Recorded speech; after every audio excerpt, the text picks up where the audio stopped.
Obra Ícaro Redimido. Psicografia de Gilson Freire pelo Espírito Adamastor. Capítulo 7.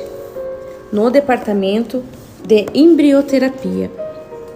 E terás confiança, porque haverá esperança. Olharás ao redor de ti e repousarás seguro. Deitar-te-ás e ninguém te amedrontará. Jó 11:18.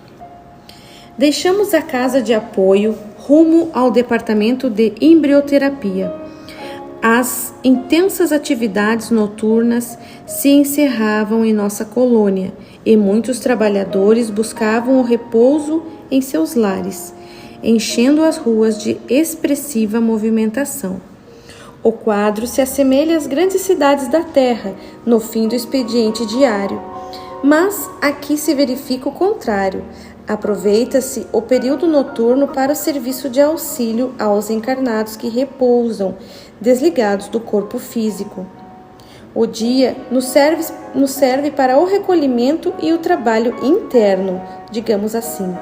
Muitos desencarnados ainda precisam do descanso para a restauração das forças perispirituais desgastadas nas atividades corriqueiras, recolhendo-se comumente em seus lares ou em locais de lazer durante a parte do dia. À medida que o espírito se habitua à vida espiritual, reduz-se-lhe essa necessidade de refazimento, enquanto os recém-chegados da Terra ainda se utilizam do período noturno para o sono, como de hábito quando encarnados. Adelaide e eu já estávamos afeiçoados ao serviço quase constante e nossa necessidade de descanso se fazia unicamente semanal, sem que dessemos mostras de exaustão. Por isso, avançamos rapidamente para o referido departamento, a fim de agilizar a assistência a Alberto. Rumando para o outro extremo de nossa colônia, o ambiente paulatinamente se modifica, enriquecendo-se de jardins acolhedores, árvores frondosas, fazendo-se mais presentes as irradiações solares, tão salutares para a vida do ser, em qualquer nível em que se manifeste nosso orbe. A casa de apoio encontra-se no limiar do vale, recebendo ainda de forma expressiva a sua influência vibracional, pois os enfermos ali acolhidos necessitam de uma ambientação progressiva. Poderíamos compará-los àqueles que, vivendo nas trevas, ao retornar à luz do dia, precisam de paulatina adaptação à claridade para não enceguecer. Por isso, esse nosocômio não conta com as proteções seguras contra as vibrações do vale e seus ambientes são tanto quanto lúgubres e sombrios. Suas construções são rudes e seus jardins áridos, embora o ambiente se faça acolhedor e confortável em comparação às cavernas e charcos de onde a maioria procede. Adentrando os portões do departamento de embrioterapia, Adelaide admirava-se de seus ricos e floridos jardins, uns dos mais belos de nossa colônia. Seguíamos por uma larga passarela ornamentada de flores, onde podíamos admirar uma série de estátuas situadas a distâncias regulares, representando as 7 etapas principais da embriogênese. A primeira delas mostra uma mórula, uma massa de 16 blastômeros, desenhada em minúcias, marco inicial do desenvolvimento morfogênico. Seguem-se esmeradas reproduções das demais fases embrionárias, na exata sequência de seus desenvolvimentos, cópias perfeitas de suas congêneres vivas, talhadas em substância vítrea, deixando entrever em seus interiores todos os seus ricos detalhes anatômicos. Todas elas, ademais, emitem vibrações sonoras de delicada composição musical a se difundirem por todo o ambiente. A última, no entanto, uma das mais belas esculturas de nossa colônia, desperta-nos especial atenção. 2 vigorosos braços de mármores, saídos da rocha bruta, sustentam no alto um bebê humano, recém-nascido, ainda com o cordão umbilical pendente, estampando na face um meigo sorriso para a vida, no lugar da habitual expressão de dor. Um receptáculo, à feição de uma concha uterina, envolve-o em delicado espelho d'água, refletindo-se a beleza do líquido cristalino. Realmente uma linda construção capaz de suscitar admiração a quantos dela se aproximem, despertando não somente os sentimentos de maternidade e paternidade, mas, sobretudo, a gratidão pelas dádivas do processo reencarnatório. Adelaide estacionou extasiada diante do magnetismo da obra. Desejava beber-lhe as sutis emanações e fazer embalar sua alma nos doces sentimentos da maternidade terrena, bênção incontestável do Pai, através da qual somos partícipes de seu sagrado ato de criar. Esta é uma das mais famosas estátuas de Portais do Vale, exclamei ante o emudecimento da irmã. Chama-se Esperança e representa os sentimentos do suicida perante a vida, que lhe brinda com novas oportunidades de refazimento através da bênção da regeneração. Quase sempre o retorno à carne dentre os suicidas se faz em estágios dolorosos, em corpos deformados e através de embriões frustros, abortados na primeira oportunidade, quando não são cruelmente expulsos por mães que não lhes toleram as emanações negativas. No entanto, o sorriso desta criança guarda a esperança em futuros renascimentos saudáveis e felizes. Diante deste momento, muitos se emocionam, ansiosos pelo retorno ao ritmo natural da vida. São realmente emocionantes e nos retiram vibrações do mais fundo da alma, respondeu enfim a amiga, ao lhe cessar o influxo vibracional de sadia emotividade. Examinando essas estatuetas, continuei como se confabulasse comigo mesmo, perguntando-nos como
irradia na mãe o fazem naturalmente indesejável e tornam-no vítima de criminosa expulsão. Um mal sem justificativas que as sábias leis da vida fazem com que redunde em proveitos para o bem, servindo-se para a correção dos rumos do suicida. O sofrimento abortivo termina por ser também terapêutico para este, pois sua consciência registrará a frustração diante da ansiada existência que se interrompe, fixando-se nele a preciosa lição da real valorização da vida. A isso ainda se deve acrescentar o fato de que o fole uterino é um auxiliar da drenagem vibratória do reencarnante, funcionando também como uma desembocadura para os seus impulsos negativos. Tudo isso faz da embrioterapia o melhor remédio para o suicida, indispensável na maioria das vezes à sua recuperação. Mas para isso, então, a embrioterapia deve contar sempre com as mães dispostas ao sacrifício. Será sempre possível encontrá-las receptivas, acolhendo em suas intimidades entidades tão desequilibradas? Isso requer cuidadosas considerações. Na verdade, as mães nem sempre se acham de fato dispostas a esse sacrifício e quase sempre a prova lhes é imposta por deméritos. Trata-se comumente de mulheres que realizaram abortos em outras existências e não detêm condições saudáveis para o pleno desenvolvimento fetal. Trazem lesões energéticas no aparelho reprodutor, tornando-as incapazes de saudável sustento ao embrião, servindo então para a reencarnação de espíritos igualmente lesados como os suicidas. Outras são mulheres levianas, que praticam o sexo descompromissado, guardando natural aversão à gravidez, com firme disposição à prática do aborto criminoso. Não somente mulheres, mas homens frívolos em busca de prazeres fáceis, que também são chamados à responsabilidade pelos seus atos. Nesse caso, a prova lhes é imposta pelas leis divinas, que acomodam aqueles que negaram a existência junto àqueles que também lhes recusam o nascimento. São fatos que servem como recursos terapêuticos para todos os envolvidos, chamando a atenção daqueles que lidam com o sexo como se fosse mero veículo de prazeres e ensinando a outros a valorização da vida. Aquietemo-nos momentaneamente, reconhecendo o sábio funcionamento da medicina da lei, que tudo condiciona de modo que nada exista sem objetivos sublimes e até mesmo o mal encontre realizações no bem, e logo prosseguir. Os protagonistas do processo, no entanto, não são escolhidos ao acaso. O departamento de embrioterapia se encarrega da cuidadosa seleção daqueles que irão receber o suicida. Normalmente exige-se a existência de relações entre os envolvidos, pois dificilmente um espírito é aceito para a reencarnação sem o consentimento, mesmo inconsciente, de seus pais. Essas relações são cuidadosamente estudadas, buscadas muitas vezes no passado, para que o processo se faça alicerçado na lei de causa e efeito e redunde em proveito para todos. Sem que essas interações se estabeleçam, suas chances de êxito se tornam muito reduzidas. Como a amiga permanece atenta, arrematei. Importa ainda considerar que o organismo materno será, até certo ponto, defendido do alto poder destrutivo das energias fetais degradadas pois a natureza lhe dotou de um dos mais qualificados mecanismos de defesa contra tal potencial desorganizante, a placenta. Essa é seguramente o mais eficiente instrumento biológico de adstringência vibracional que se conhece.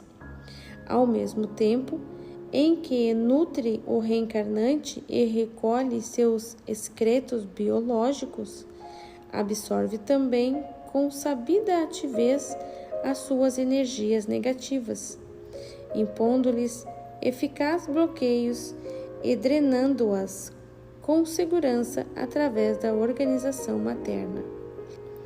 É dessa forma um verdadeiro filtro miraculoso cujas células especializadas nessa sagrada função, sustentada pelo amor materno, minoram a carga deletéria do reencarnante, proporcionando-lhe um desenvolvimento embrionário compatível com as suas necessidades. Muitas vezes, no entanto, sua carga vibratória ultrapassa o limiar neutralizador da placenta, tornando-se passível assim de atingir o organismo da mãe, desencadeando os incômodos sintomas da gestação. O metabolismo materno, ativando os seus próprios enuncitórios vibracionais, intensificará a eliminação de líquidos orgânicos, carregadores dessas energias deletérias, através do aumento do fluxo urinário e da sudorese, mais frequentemente dos vômitos, estabelecendo-se dessa forma a hiperemese gravídica. Em graus mais avançados, essas vibrações podem ainda ocasionar as infecções ginecológicas e urinárias da gestação, quando essas cargas energéticas são de tal monta que os micro-organismos são convocados para o auxílio mais eficiente na drenagem fluídica excedente. Se nada disso é suficiente, assistiremos então ao estabelecimento dos quadros de eclâmpsia, que a medicina terrena chama também de toxemia gestacional, e que corresponde a uma verdadeira intoxicação vibratória, podendo aí sim trazer graves danos à organização materna, quando a gravidez não é interrompida pelo abortamento espontâneo ou induzido. Quadros mais dramáticos a estes, no entanto, guardarão sempre correspondência entre causa e efeito para se estabelecer nos destinos de seus protagonistas. Caminhando por extenso corredor, notávamos o grande número de colaboradores movimentando-se ativamente, porém com calma e respeitoso silêncio, sem provocar o mínimo sinal de tumulto no ambiente.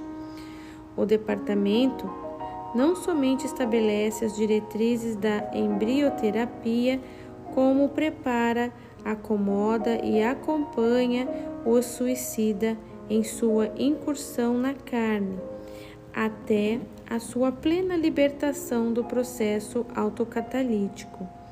O serviço demanda número expressivo de trabalhadores especializados.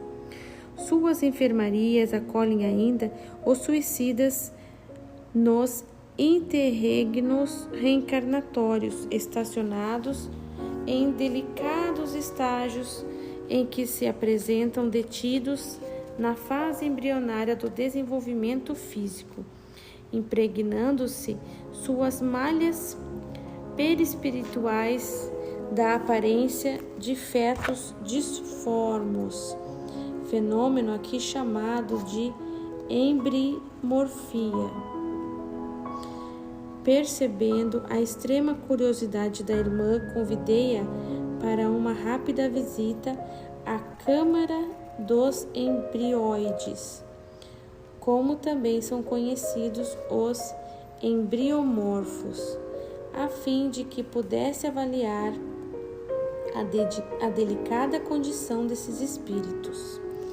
Mediante autorização, penetramos assim a referida enfermaria, Enorme sala acomoda pequenas câmaras semelhantes às estufas existentes na terra, onde se abrigam os recém-nascidos. Fios quase invisíveis pendem do teto, conectando-se a esses pequenos cestos.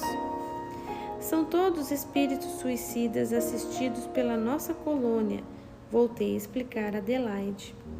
Passaram por uma primeira encarnação, a fim de se refazerem da louca desventura da autodestruição. Esses embrióides, no entanto, participaram de reencarnações malogradas, pois não detiveram suficientes impulsos vitais para se sustentar na carne. Poucos, entretanto, evoluíram até a expulsão espontânea, sendo que a maioria vítima do aborto criminoso. De modo geral, esses espíritos desencarnam com reduzido potencial expansionista e por isso não estabelecem adequada histogênese perispiritual, aprisionando-se na forma física embrionária detida. Muitos trazem os sinais de teratogemias impostas na carne pelas suas vibrações deletérias e outros ainda se deixam impregnar pelas lesões próprias do abortamento instrumental. Assim, permanecerão até que novas oportunidades reencarnatórias os libertem do aprisionamento da forma, sob os cuidados de delicados colaboradores. Parecem aqui aguardando as bênçãos de novas reencarnações. Suas necessidades de sustento são muitíssimo reduzidas e consistem praticamente de calor e vibrações, principalmente aquelas oriundas da maternidade. Os fios pendentes do teto trazem essas emanações, colhidas de diferentes origens, como pensamentos de familiares distantes, preces de entes queridos e energias colhidas em reuniões de intensificação vibracional, sessões levadas a efeito pelo departamento com esse fim. Quer dizer que os sentimentos maternais que a estátua suscitou-me estão sendo empregados aqui nesse momento? Lembrou a amiga admirada. Sem dúvida, e muito bem aplicados. E para finalizar as lições que o momento suscitava, completei. Convém esclarecer que o departamento acomoda somente os embrióides oriundos do vale, enquanto outros não suicidas encontram assistência em diferentes colônias no mundo espiritual. Existem ainda aqueles que, muitas vezes, permanecem imantados aos organismos maternos depois de expulsos do meio uterino, jungidos por laços de amor ou intensos ódios recíprocos, compondo quadros graves exigindo solução no tempo. Comumente, tal comportamento, contudo, não decorre de reencarnantes suicidas, pois, em decorrência de seus precários estados vibracionais, eles não se acham capazes de alimentar tais sentimentos e, mesmo em estado de inconsciência, dão-se conta de suas condições de devedores da vida. Observando respeitosamente os pobres seres diformos, protegidos por incubadoras translúcidas, podíamos perceber suas atividades vitais através dos batimentos cardíacos visíveis nas pulsações das artérias superficiais.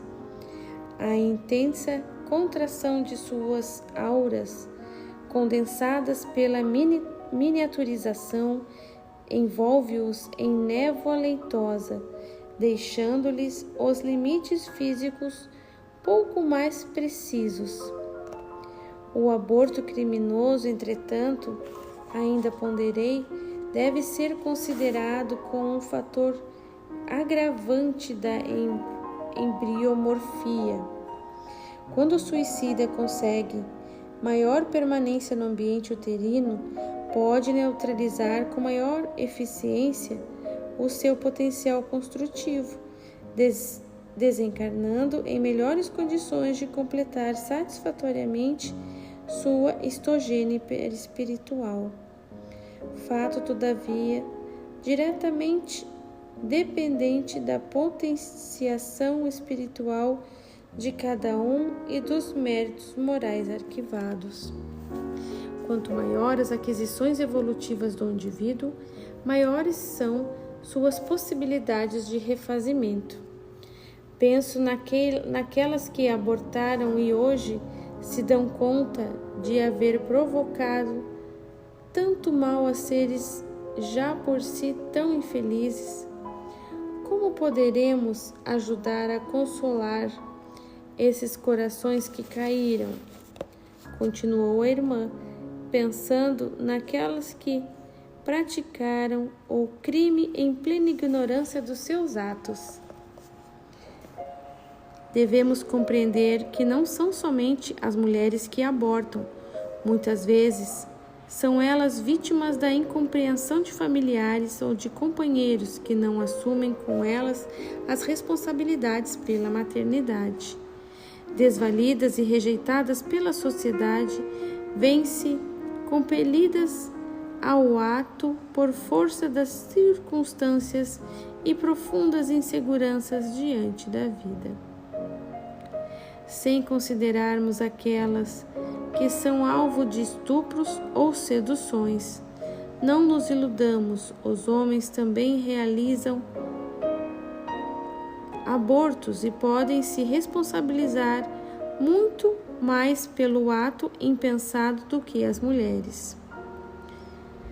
Para aquelas que incorreram no erro sem conhecer a extensão do mal praticado, podemos aconselhar a dedicação à gravidez desamparada, ajudando as mães que desejam ter seus filhos, mas não encontram recursos para isso, e que tratem de criar condições para engravidar o mais rápido possível, se puderem, a fim de minorar os seus compromissos diante da vida. Nosso Alberto corre o risco de estacionar na embriomorfia nesse caso? Perguntou preocupada a amiga. Sim, não conhecemos ainda o seu potencial moral, mas mesmo que ele se aprisione em embriomorfia, sua condição será muito melhor do que na pseudomorte ovoidal e seu tratamento será muito facilitado. A ovoidização é patologia muito mais grave e significa perda evolutiva muito mais expressiva do que a embriomorfia. Os embrióides detêm mais rápido potencial curativo e muitos conseguem desenvolver-se completamente até a forma adulta, mesmo no plano espiritual, sem passar por imediata reencarnação.